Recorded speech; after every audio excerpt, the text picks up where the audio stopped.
Hello students of class 7th, welcome to science class बेटा। I hope all of you are very fit and fine, है ना।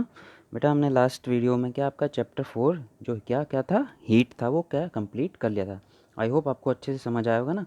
आप उसकी सारी videos क्या है एक बार कंटिन्यूसली देख लेंगे तो, और एक बार चैप्टर रीडिंग करेंगे तो आपको पूरे अच्छे से समझ आ जाएगा, ठीक है ना। फिर भी कोई डाउट होगा तो आप मुझसे फिर भी पूछ सकते हैं, ठीक है बेटा।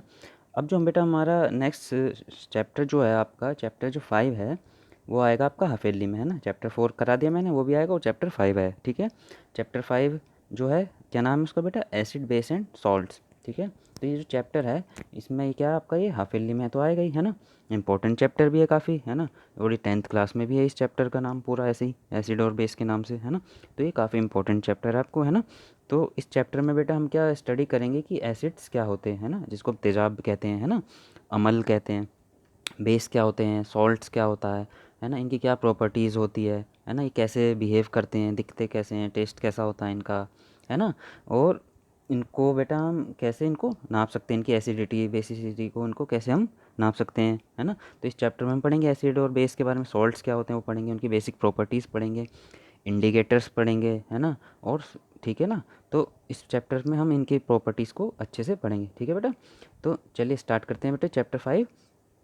तो क्या होता है बेटा, जो एसिड्स और बेस क्या है बेटा, हम अपने डे टू डे लाइफ में क्या इनका बहुत ज़्यादा यूज़ देखते हैं। जैसे हम रूटीन वर्क में, जैसे हम खाना पकाते हैं, खाना खाते हैं, है ना, साफ सफाई करते हैं, जिस प्रोडक्ट्स को यूज़ करते हैं उनमें क्या है बेटा, कुछ ना कुछ एसिड और बेस ज़रूर होते हैं, ठीक है ना। तो ज़्यादातर इसमें से क्या बेटा नेचुरली ओकरिंग होते हैं, जो उनके अंदर क्या होता है बेटा, एसिड्स होते हैं, हमारे नेचर से मिलते हैं उनके अंदर, जिनमें एसिड्स प्रेजेंट होता है। जैसे नींबू, लेमनेड हो गया, है ना।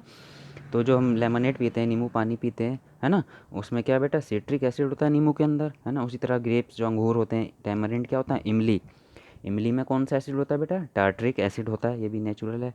उसी तरह से सिंथेटिक सब्सटेंस है, जैसे विनेगर है, जिसे सिरका कहते हैं, उसके अंदर कौन सा एसिड होता है बेटा, एसिटिक एसिड होता है। जो कोल्ड ड्रिंक्स हम पीते हैं बेटा, है ना, उसके अंदर क्या कार्बोनिक एसिड प्रेजेंट होता है। तो ये हम क्या सब डेली लाइफ में इनको, इस चीज़ों को इस्तेमाल करते हैं, खाते हैं, पीते हैं, है ना। तो इनमें क्या बेटा, ये सब एसिड्स प्रेजेंट होते हैं। तो जनरली जो एसिड्स होते हैं उनका टेस्ट कैसा होता है बेटा, सौर यानी कि खट्टे होते हैं। उनको अगर टेस्ट करोगे तो क्या खट्टे होते हैं। दूसरी तरफ जो बेकिंग सोडा है ना, जो हमारा क्या बेस की कैटेगरी में आता है, वो क्या होता है बेटा, सोप, एक साबुन की तरह होता है, और उसका टेस्ट कैसा होता है, बिटर यानी कि कड़वा, है ना। तो ये सब क्या बेस की कैटेगरी में आते हैं। नीचे फिगर में देख सकते हो बहुत सारी टैमरिन, टॉफ़ी, मैंगो, ये अलग अलग टेस्ट होते हैं इनके सबके, है ना। उनमें सब में कुछ ना कुछ एसिड्स और बेस प्रेजेंट होता है, ठीक है ना। तो इन चीज़ों को आप टेस्ट करके बता सकते हैं, है ना, कि इनका टेस्ट कैसा है, और उसको एक टेबल की फॉर्म में आप लिख भी सकते हैं, है ना। कि टैमरिंड मैंने इमली, इमली कैसी होती है बेटा, खट्टी, है ना। तो खट्टी कैसी होता है, सोर टेस्ट, है ना।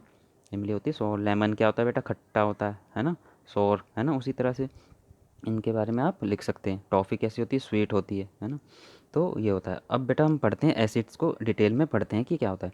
तो जो बेटा एसिड जो वर्ड निकल के आया है ना, वो क्या बेटा लैटिन लैंग्वेज में होता है, जिसका मीनिंग क्या होता है बेटा, सौर यानी कि खट्टा। लैटिन लैंग्वेज में एसिड इस वर्ड का क्या मीनिंग होता है, सौर, है ना।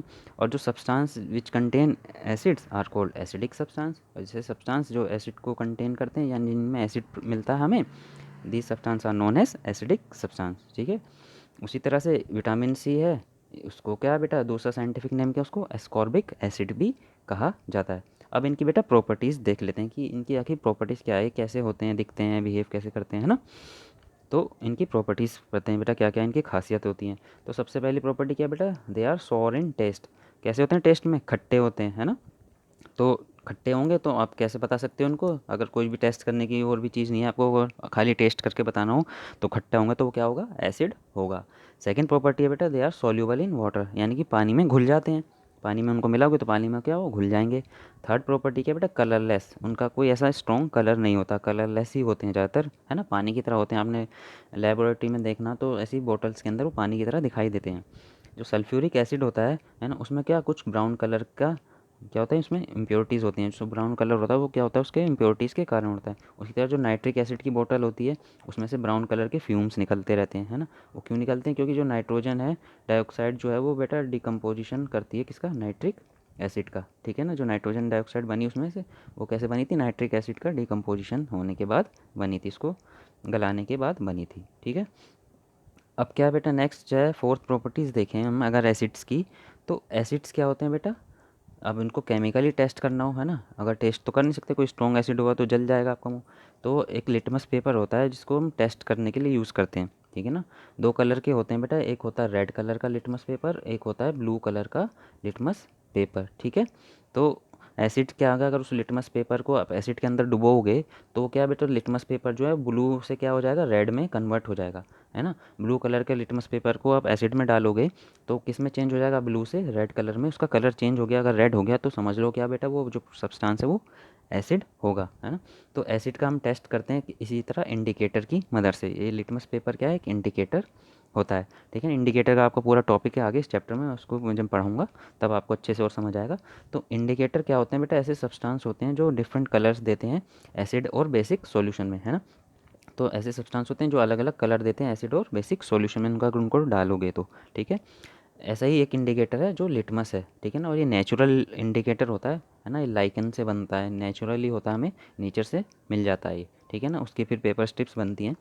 उसी तरह से एसिड्स की जो चेंज किया था मैंने कलर बताया, क्या ब्लू लिटमस को क्या रेड में कन्वर्ट कर देगा, ये काफ़ी इंपॉर्टेंट है, आपको याद रखना है। ये एसिड क्या होते हैं बेटा, ब्लू को रेड में कन्वर्ट कर देते हैं, ब्लू लिटमस पेपर को रेड में कन्वर्ट करते हैं, ठीक है।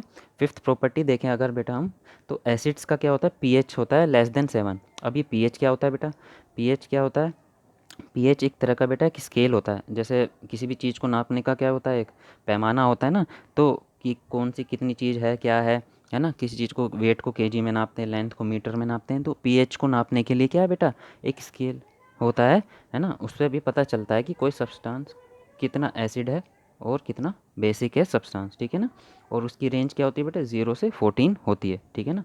तो एक स्पेशल स्केल होता है जिसको हम पीएच स्केल कहते हैं, जिससे ये पता चलता है कि कोई चीज़ कितनी स्ट्रॉन्ग है एसिडिक सॉल्यूशन में, ठीक है। जो पीएच स्केल है बेटा वो कहाँ से वेरी करता है, 0 से 14, ठीक है ना। जो पीएच स्केल है उसकी रेंज क्या होती है बेटा, 0 से 14 होती है। उस पर क्या स्केल जो बना होता है वो 0 से रीडिंग स्टार्ट होती है और 14 पे ख़त्म हो जाती है ना। तो 0 तो 14 हो गया। अब इसमें क्या पता चलता है, 0 और 14 से, 0 1 2 3 4 5 7 से लेकिन 14 तक क्या पता चलता है। तो जो सॉल्यूशन जो भी होंगे, अगर उनका बेटा पीएच उस पर रीडिंग पे क्या 7 आ गया, है ना, या 7 से कम आ गया, ठीक है ना, <7 आ गया, है ना, तो वो क्या होते हैं, हमारे एसिडिक कहलाते हैं, ठीक है ना। तो ऐसे क्या होंगे, एसिडिक हो जाएंगे, ठीक है। और लोअर द पीएच वैल्यू और स्ट्रोंगर इज द एसिड, और जितना बेटा पीएच वैल्यू कम होगी उतना ही ज़्यादा क्या वो स्ट्रॉन्ग एसिड होगा, ठीक है ना। 7 6 वाला और ज़्यादा स्ट्रॉन्ग होगा, 5 वाला और भी ज़्यादा स्ट्रॉन्ग होगा, जिसका पीएच बेटा 0 होगा या 1 होगा वो सबसे ज़्यादा स्ट्रॉन्ग एसिड कहलाएगा, ठीक है ना। 7 तक होगा भी, 7 से ज़्यादा क्या बेटा ये प्रॉपर्टीज़ चेंज हो जाती है, ठीक है ना। तो आपको क्या याद रखना है बेटा, पीएच क्या होता है, 0 से 7, 7 से लेस होता है एसिड का, ठीक है ना। 7 भी नहीं होता, 7 से लेस होना चाहिए। सिक्स प्रॉपर्टी है बेटा, acids are corrosive in nature. Acids क्या होते हैं बेटा, कोरोसिव इन नेचर, यानी कि वो क्या बेटा चीज़ों में जंग लगा देते हैं या उनको ख़राब कर देते हैं, जैसे आयरन हो गया, एल्यूमिनियम होगा। इसलिए इनको क्या है बेटा ग्लास की बोतल्स में रखा जाता है। नाइट्रिक एसिड क्या जनरली कहाँ डार्क कलर की ब्राउन बोतल्स के अंदर रखा जाता है, क्योंकि ये क्या बेटा डिकम्पोज हो जाता है ऑक्साइड्स के अंदर, ऑफ नाइट्रोजन के ऑक्साइड्स बना लेता है, लाइट की प्रेजेंस में आते हैं, इसलिए इसको डार्क कलर की बोतल्स में रखा जाता है। सेवन्थ प्रॉपर्टी है बेटा, depending upon the amount of water present in it, acids can be either dilute और कंसनट्रेटेड। उसमें कितनी मात्रा में क्या बेटा एसिड के अंदर पानी मिला हुआ है, उसी हिसाब से उनको क्या डाइल्यूटेड और कंसनट्रेटेड दो तरह के फॉर्म में डिवाइड कर दिया जाता है। जितना ज़्यादा पानी होगा वो उतना ज़्यादा डाइल्यूटेड कहलाएगा, है ना। और जितना कम पानी होगा वो उतना ज़्यादा स्ट्रॉन्ग होगा और कंसनट्रेटेड होगा, है ना। जैसे HCl एसिड ले लें तो उसके आगे क्या बेटा डाइल्यूटेड लिखा होगा, तो वो क्या बेटा वो इतना स्ट्रॉन्ग नहीं होगा, है ना, उसको आप इजीली यूज़ कर सकते हो। अगर उसके आगे कंसनट्रेटेड लिखा होगा तो वो ज़्यादा स्ट्रॉन्ग होगा, वो आपको नुकसान भी पहुंचा सकता है। इसी तरह से एसिड्स के आगे क्या बेटा ये लिखा होता है डाइल्यूटेड है कि वो कंसनट्रेटेड, ठीक है। If the amount of water more in acid it is called dilute acid, है ना। ज़्यादा पानी होगा वो डाइल्यूट कहलाएगा, और the amount of water less होगी तो वो कंसनट्रेटेड एसिड कहलाएगा, ठीक है। नेक्स्ट प्रॉपर्टी 8 है बेटा, acids cause burn too on skin. Acids क्या हमारी स्किन को बेटा जला देते हैं, है ना। तो इसलिए उनको क्या बेटा बहुत ही केयरफुली हैंडल करा जाता है ना। मोस्टली लैब में क्या वो डाइल्यूटेड फॉर्म होता है, स्ट्रॉन्ग दे भी नहीं सकते क्योंकि बच्चे क्या उसको यूज़ करते हैं, है ना। तो उससे क्या बेटा उनकी स्किन पे क्या बर्न्स जल सकते हैं, है ना, आपने देखा होगा। तो ये क्या बेटा बहुत ज़्यादा हार्मफुल भी होते हैं, ठीक है ना। तो एसिड्स की ये सारी हमने प्रॉपर्टीज़ अभी पढ़ी, है ना, कि पीएच क्या याद रखना आपको <7 होता है ना। और लिटमस को क्या करते हैं बेटा ब्लू को रेड में कन्वर्ट कर देते हैं। और टेस्ट कैसा होता है इनका, सौर होता है, खट्टे होते हैं, ठीक है ना। अब जो एसिड्स होते हैं बेटा ये भी दो तरह के होते हैं, है ना। एक तो होते हैं इनऑर्गेनिक और दूसरे ऑर्गेनिक। इनऑर्गेनिक को दूसरा नाम क्या, मिनरल एसिड्स भी कहा जाता है। ये दो तरह के होते हैं, इनऑर्गेनिक और ऑर्गेनिक, ठीक है ना। जो नेक्स्ट वीडियो होगी बेटा हम उसमें अब इसको अच्छे से पढ़ेंगे, इनऑर्गेनिक को और ऑर्गेनिक को पढ़ेंगे, ठीक है बेटा। तब तक आप बेटा अच्छे से इसको रिवाइज करिएगा, है ना। और कोई भी डाउट हो तो आप पूछ लिया करो, ठीक है बेटा। Thank you for watching.